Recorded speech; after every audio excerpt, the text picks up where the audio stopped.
সংবিধান বিতৰ্কত অংশ লৈ বিৰোধীক তুলাধুনা প্ৰধানমন্ত্ৰী নৰেন্দ্ৰ মোদীৰ সংবিধানৰ উলংঘন কংগ্ৰেছৰ তেজত থকা বুলি মন্তব্য গান্ধী পৰিয়ালৰ প্ৰতিটো প্ৰজন্মৰ সংবিধান উলংঘনৰ ক্ৰম উল্লেখ মোদীৰ কংগ্ৰেছৰ দৰিদ্ৰতা নিৰ্মূলেই আছিল ইতিহাসৰ সৰ্ববৃহৎ ঝুমলা বুলি সমালোচনা মোদীৰ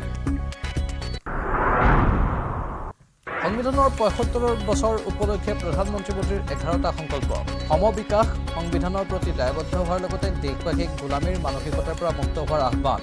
এক ভাৰত শ্ৰেষ্ঠ ভাৰত গঢ়াৰ অংগীকাৰ দেশত কেতিয়াও ধৰ্মৰ ভিত্তিত সংৰক্ষণ নহয় বৰ্তমান সংৰক্ষণ লাভ কৰি থকা সকলৰ খৰ্ব নহয় সংবিধান প্ৰদত্ত অধিকাৰ সংবিধান বিতৰ্কত অংশ লৈ বিৰোধীৰ অপপ্ৰচাৰ সন্দৰ্ভত সংসদত ঘোষণা প্ৰধানমন্ত্ৰী মোদীৰ বৰাগাঁও দুৰ্গা মন্দিৰত দলবদ্ধ ধৰ্ষণকাণ্ডৰ নৱমটো অভিযুক্ত গ্ৰেপ্তাৰ পলাতক ধৰ্ষণকাৰী কৃষ্ণক ধুবুৰীৰ কুলতগঞ্জৰ পৰা গ্ৰেপ্তাৰ কৰে মহানগৰ আৰক্ষীয়ে বৰ্তমানে সন্ধান নাই নিৰ্যাতিতাৰ আৰক্ষীৰ জেৰাত বলাৎকাৰীৰ শিহৰণকাৰী বৰ্ণনা ৰাজ্যত ধৰ্মান্তৰকৰণৰ ভয়ংকৰ চক্ৰবেহু ৰোগ আৰু দৰিদ্ৰতাৰ পৰা মুক্তিৰ প্ৰলোভনেৰে আগ্ৰাসী খ্ৰীষ্টান মিছনেৰীয়ে পেলায় ভয়ংকৰ জাল